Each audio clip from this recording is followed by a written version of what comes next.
Apa sih itu sistem rangka? Sebelumnya kita bedakan dulu nih sistem rangka dengan tulang. Tulang merupakan struktur keras dan kaku yang terdiri atas jaringan ikat berupa gabungan sel serat dan matriks ekstraseluler. Sedangkan rangka adalah gabungan tulang yang membentuk sistem gerak. Jadi, pada tubuh kita, potongan organ dengan struktur keras ini adalah tulang dan gabungan beberapa tulang membentuk rangka menjadi alat gerak pasif bagi hewan dan manusia. Tulang. Kalau aku sebut tulang, maksudku adalah sebuah tulang, ya kayak tulang lengan atau tulang paha. Sedangkan kalau aku sebut rangka atau kerangka atau sistem rangka adalah rangkaian tulang-tulang bersamaan dengan penghubung antar tulang atau ligamen penghubung antara tulang dan otot atau tendon. Dan setiap tulang rawan yang ada di sistem tersebut. Selanjutnya, kita masuk ke sistem rangka manusia. Sistem rangka manusia merupakan kumpulan dari tulang-tulang yang saling berhubungan satu sama lain, membentuk sistem gerak. Pada sistem gerak, tulang rangka tidak dapat bergerak sendiri, melainkan bekerja sama dengan otot. Kerja sama keduanya dapat dikenal dengan nama sistem muskuloskeletal. Otot dengan bantuan sendi dan struktur pendukung lainnya atau ligamen, tendon, faskia, dan bursae memungkinkan tulang rangka bergerak. Rangka manusia dibentuk dari tulang tunggal atau gabungan atau seperti tengkorak yang ditunjang oleh struktur lain seperti ligamen, tendon, otot, dan organ lainnya.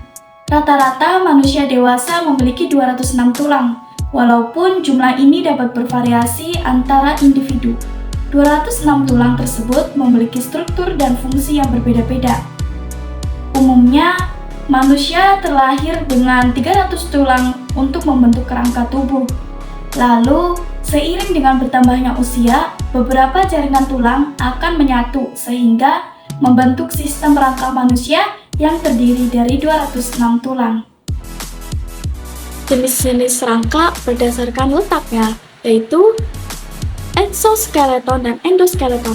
Nah, berikutnya kalian juga perlu tahu ya, bedanya makhluk yang memiliki exoskeleton dan endoskeleton. Kata exo artinya di luar, berarti makhluk hidup yang memiliki exoskeleton itu memiliki perangkap yang ada di luar tubuhnya, seperti tameng. Contoh yang paling simpel adalah arthropoda.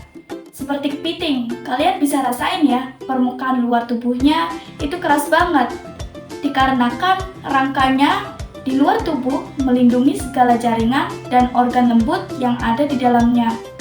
Berbeda dari vertebrata atau makhluk hidup bertulang belakang, seperti manusia, kita memiliki yang namanya endoskeleton. Endo artinya di dalam, berarti arah kita itu ada di dalam tubuh. Selanjutnya, fungsi rangka. Yang pertama, sebagai alat gerak pasif. Fungsi pertama, dengan bantuan otot, sistem rangka bisa menciptakan gerakan. Jadi kalian bisa bayangin ya, kalau ada otot tanpa kerangka, otot kita mau kontraksi kayak gimana pun, juga dia nggak akan menciptakan efek yang berguna. Tapi kalau kita gabung otot dengan sistem rangka, kontraksi otot akan menggerakkan tulang, sehingga kita dapat melakukan gerakan-gerakan sederhana seperti menekuk dan berputar, atau gerakan-gerakan kompleks seperti tarian teman-teman kita di TikTok. Yang kedua, menegakkan dan menopang badan. Berat tulang yang sebenarnya pada orang dewasa sekitar 5-9 kg. Jumlah itu lebih ringan dari berat tubuh kita, tetapi tulang kita mempunyai kekuatan luar biasa. Buktinya, tulang dapat menopang berat badan tubuh kita yang lebih berat. Contoh pekerja keras seperti pekerja bangunan. Yang ketiga, melindungi bagian tubuh yang lunak dan penting. Fungsi ketiga adalah sistem rangka melindungi organ vital. Vital itu artinya esensial atau penting, berarti organ vital merupakan organ yang esensial untuk menentukan apakah kita hidup atau mati. Dan sistem rangka, kita akan melindungi organ seperti misal tulang kranial akan melindungi otak dan tulang rusuk atau ribs melindungi jantung dan paru-paru. Fungsi keempat adalah sistem rangka mendukung tubuh kita. Jadi sama seperti kerangka gedung yang memberi struktur atau bentuk pada gedungnya dan mendukung keduanya agar tidak runtuh. Sistem rangka mendukung tubuh dengan cara memberinya membentuk struktur dan kekokohan. Jadi seandainya kita hilangkan sistem rangka dari tubuh kita akan kehilangan dukungan, sehingga dia akan runtuh dan bentuknya akan seperti gumpalan organ dan jaringannya tidak memiliki struktur.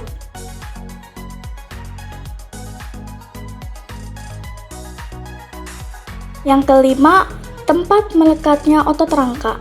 Rangka merupakan susunan dari tulang-tulang di dalam tubuh sekaligus tempat melekatnya otot. Otot itu yang kemudian menggerakkan tulang dalam rangka untuk melakukan sebuah gerakan.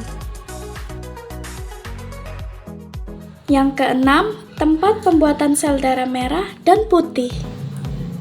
Fungsi yang keenam adalah tulang kita menciptakan sel-sel darah.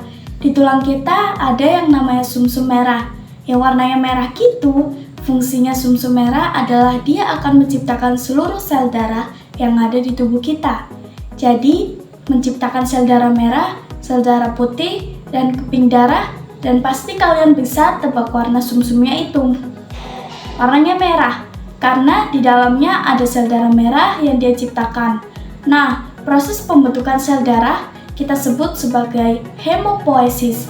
Hemo artinya kalokara, osis artinya pembentukan atau proses penciptaan. Jadi sumsum merah dalam proses hemopoiesis, di sini ada satu hal penting yang mesti kalian catat.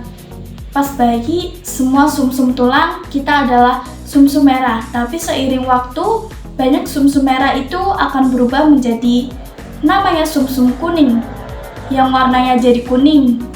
Warnanya kuning karena isinya sel-sel adiposa atau sel-sel lemak.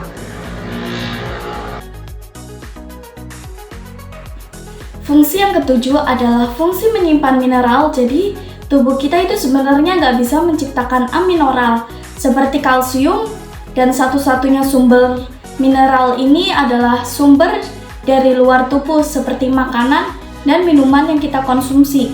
Nah, karena sumber yang sangat limited atau terbatas ini, tubuh kita perlu memiliki wadah untuk menyimpan mineral yang kita terima, sehingga kedepannya kita bisa menerima resiko kekurangan mineral. Wadah ini adalah tulang. Tulang menyimpan segala mineral yang kita terima, seperti kalsium dan fosfat.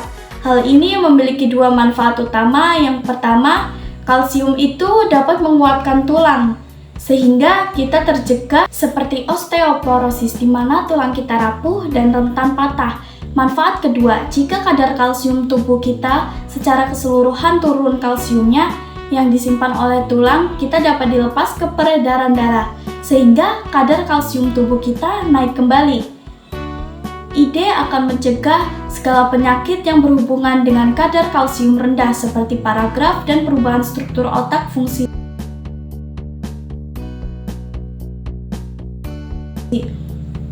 Fungsi terakhir sistem rangka adalah menyimpan lemak dalam bentuk trigliserida di dalam sumsum kuning, dan tentu seperti jaringan lemak lainnya, trigliserida ini dapat digunakan sebagai cadangan energi Gb Nepenthes.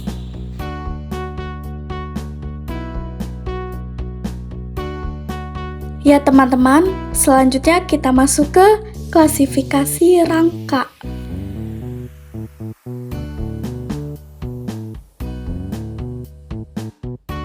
Selanjutnya, susunan rangka manusia.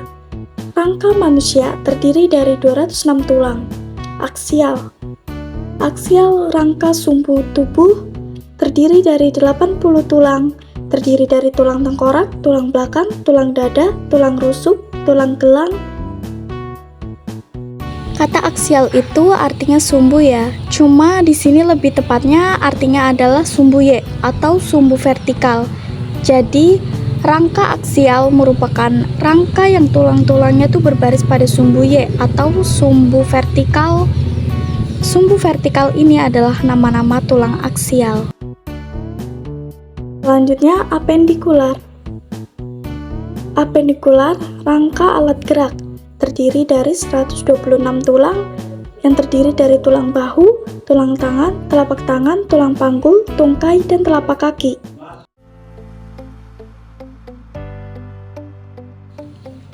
Nah, kalau kata apendikular itu diambil dari kata appendix dan appendikitis. Artinya, sesuatu ditambahkan ke hal yang lebih utama. Jadi, untuk kasus kita kali ini, hal utamanya merupakan rangka aksial. Berarti segala tulang yang nempel ke rangka aksial merupakan bagian dari rangka apendikular. Ini adalah nama-nama tulang apendikular. Selanjutnya, 13 gangguan dan kelainan sistem rangka manusia. Pertama, osteoporosis. Osteoporosis terjadi ketika kepadatan tulang berkurang sehingga menjadi sangat rapuh. Yang kedua, osteoartritis. Osteoartritis adalah gangguan pada tulang yang cukup sering terjadi.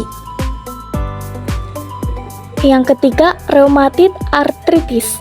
Rheumatoid arthritis atau yang lebih sering disebut sebagai rematik adalah penyakit autoimun.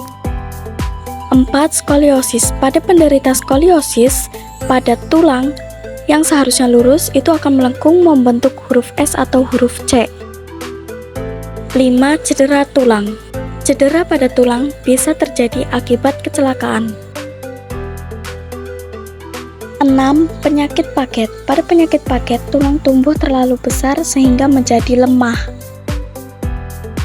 7. Fibrous dysplasia. Pada fibrous dysplasia, hal ini menyebabkan tulang menjadi rapuh, berubah bentuk, dan lebih mudah patah. 8. Osteomyelitis atau infeksi pada tulang. 9. Kanker tulang. Gejala kanker tulang antara lain adalah nyeri tulang yang tidak kunjung sembuh dan tambah parah saat malam hari, bengkak dan kemerahan di area tulang tertentu, muncul benjolan di tulang dan tulang rapuh. 10. Osteogenesis imperfecta. Gangguan pada tulang yang satu ini disebabkan oleh faktor keturunan atau genetik yang muncul saat lahir. 11. Spinal stenosis. Spinal stenosis adalah gangguan pada tulang yang ditandai dengan penyempitnya ruang saraf di tulang belakang. 12. Osteonekrosis. Osteonekrosis adalah kondisi matinya jaringan tulang. Kondisi ini terjadi saat tulang kehilangan suplai darah. Terakhir atau yang 13, osteomalacia. Osteomalacia adalah kelainan pada tulang yang mirip dengan osteoporosis.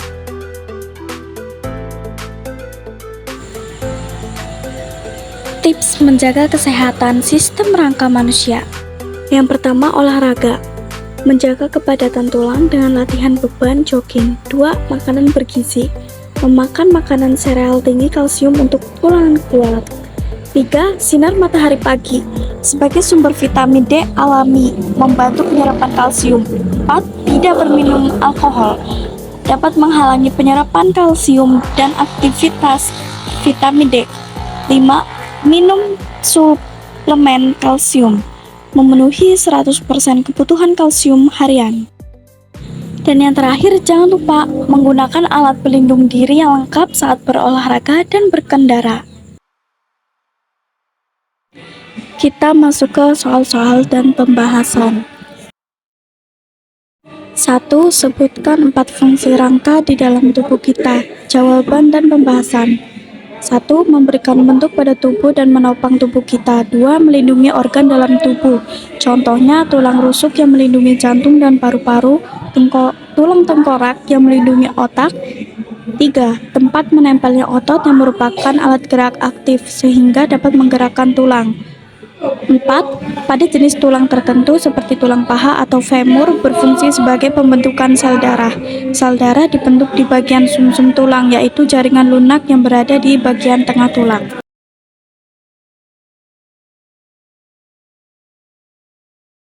2. Sebutkan jumlah tulang yang dimiliki oleh manusia. Jawaban dan pembahasan. Jawabannya, jika dihitung jumlah tulang yang dimiliki oleh manusia adalah 206 tulang. 3. Sebutkan fungsi tonjolan, lekukan, dan lubang di dalam tulang. Jawaban dan pembahasan. 1. Lekukan dan tonjolan tulang berfungsi sebagai tempat menempelnya otot. 2. Lubang di dalam tulang berfungsi sebagai tempat keluar masuknya pembuluh darah dan saraf di dalam tubuh kita. 4. Sebutkan macam-macam tulang yang kalian ketahui. Jawaban dan pembahasan. 1. Tulang panjang, tulang lengan atau humerus. 2. Tulang pipi, yaitu tulang dada atau sternum. 3. Tulang pendek atau tulang ruas jari atau falang. 4. Tulang tidak beraturan atau tulang punggung atau vertebra. 5. Sebutkan proses perkembangan tulang. Jawaban dan pembahasan. Tulang merupakan anggota tubuh kita yang memiliki bentuk sangat keras. Beberapa waktu sebelum kita lahir, tulang sudah tersusun dari kartilago atau tulang rawan. Secara bertahap, tulang akan berbentuk tulang keras. Nah, proses perubahan tulang rawan menjadi tulang keras dikenal dengan penulangan atau proses osifikasi.